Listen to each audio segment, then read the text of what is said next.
Good day po teachers! Welcome back po again dito sa Learning Path kung saan po tayo makakatanggap ng mga DepEd updates at mga free learning materials. At ngayon po ang ating pag-uusapan ay sa magkano po kaya ang matanggap natin sa salary increase na pwede natin malaman after po ngayong month ng June.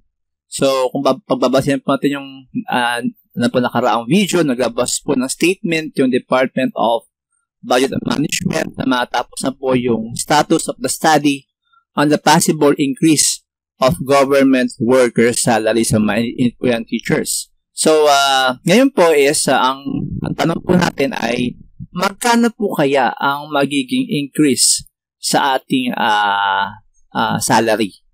So, nag-research po tayo at nakahanap po tayo ng mga articles kung saan po from Live. Ito po ay sa website ng News5 na ang increase po, ng possible increase for government workers according po sa ating buting secretary na Secretary Pangandaman ay the amount was determined to approximate the cost in the possible increase.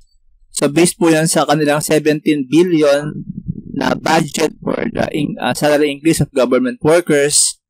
At ito po ay data August last year, 2023.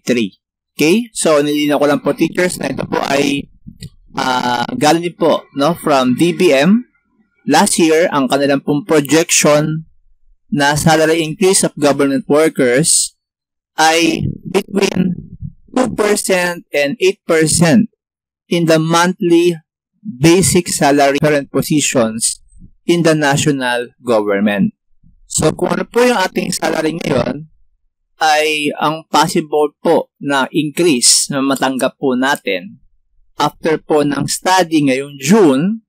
So, yan po yung time po ng announcement at ibibigay po natin kanyang update na yan at ito po sa ating YouTube channel. So, please subscribe po and hit the notification bell para tayo po ay updated. So, yan pong increase ay 2% and 8%. So, i-compute po natin yan from Teacher 1 to Teacher 3 and also from Master Teacher.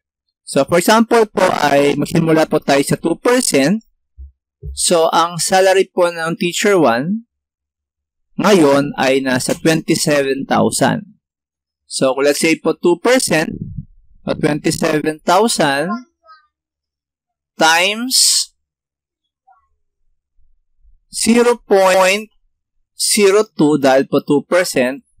Ang increase po kapag 2% ay 540 monthly. So, yan po yung magiging increase. So, kapag naman po 3%, kung tayo po ay Teacher 1 times 0.03 ay 810 pesos per month. Yan po yung ating monthly salary. Kapag naman po, let's say, naging maganda po yung result ng salary increase study at ang lumabas po ay 8% ang ating salary increase.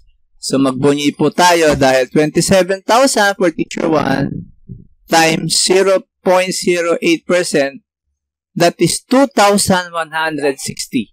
So, yan po yung ating inaasam at yan po ay magandang substantial increase dahil marami po tayong pwedeng magawa for the 2,160 pesos per month.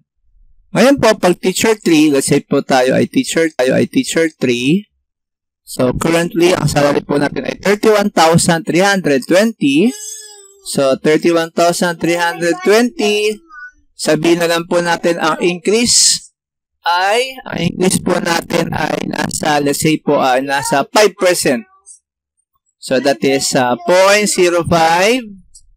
So, may increase po tayo na 1,566.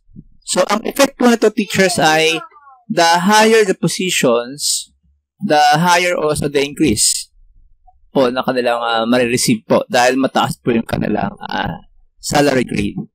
For Master Teacher po, Master Teacher 1, that is 46,725 monthly.